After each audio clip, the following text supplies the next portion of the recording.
hello जो second YouTube channel तीन hedge सारी कथा लय लगे जहाँ मिट्टे वीडियो वायरल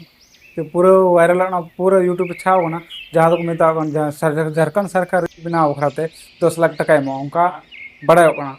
कथा सारी गया से एड़े गया ना बारे तुम बड़ा सारी गाते सारी गया कथा सारी गया पूरा इन गूगल को सर्च किया जे कथा सारी गया मेनखान तो अभी तो पास दो बांग पास तो एकेन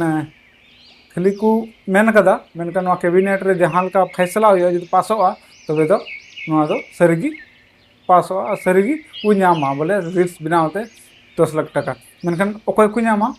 और चेदलेकान रिल्स बनाव लेखा बोले 10 लाख टाका को और उनको उनका हड़ को जहाँ अब झारखंड रे आयमा लेकाना उनका पर्यटन स्थान मतलब नेल जंग जगह में जहाँ दो मेता में बेतला नेशनल पार्क जहाँ दो हजारीबाग नेशनल पार्क नेतरहाट बुरु उनका गान नेल जंग जगह में को रिल्स बनाव लेखा बोले ट्रेंडिंग रे मज ते चलाव लेखा मज क्वालिटी हुई लेखा तो सरकार बोले प्रचार प्रसार बखरा इस्तेमाला और उनको भागी भागी भी रिल्स हुआ उनको 10 लाख टाका प्राइज लेकाते एमा को और नवा दो उनको उनका हड़ एमा को जहाँ दो आना वीडियो उनका नियम शर्त में जहाँ दो मेता में जहाँ कॉपीराइट बाय एमोआ से जहाँ उनका सोशल मीडिया रे में बोले सरकार यूज लिखा उन्हीं प्रॉब्लम होता उनको हड़ को नामा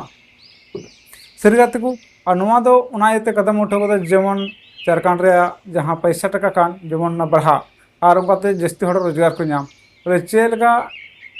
जे अब झारखंड रे जहाँ विदेश को से जहाँ हड़ को हजूआ तो उनको तो पैसा को अगुया और अब झारखंड को खर्चा टुका जेलका अब पैसा ढेरुआ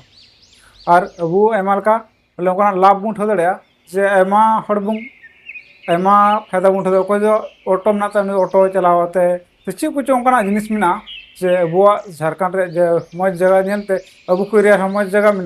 जे उना नेल को हजूआ तो अब एरिया को खर्चा टुका पैसा उनको बाहर को अगुया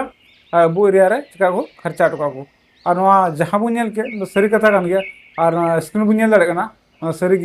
बोले रिल्स तो 10 लाख टाका नामोआ और नोका नियम शर्त में और जुदी आपे तलारे में खा आपे यूट्यूब से रिल्स वाला खाना पे तो नोका को जगह जहाँ दो गूगल सर्च करते नेल दाड़े को जगह बोले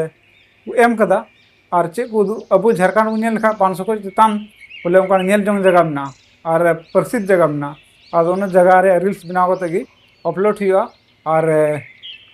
पास ठीक गया मतलब सिर्फ कैबिनेट रे बैठक रे पास लेन खागी 10 लाख टाका नाम करते मालामाल हुआ और एकेन उन्हीं को बच्चर रे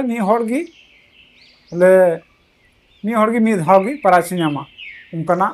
जहाँ गूगल को एम कदा सर्च करते बन नेल दाड़े ठीक है चीज जल्दी में आपे पूरा कथा बुझली गूगल रे में सर्च करते बन नेल दाड़े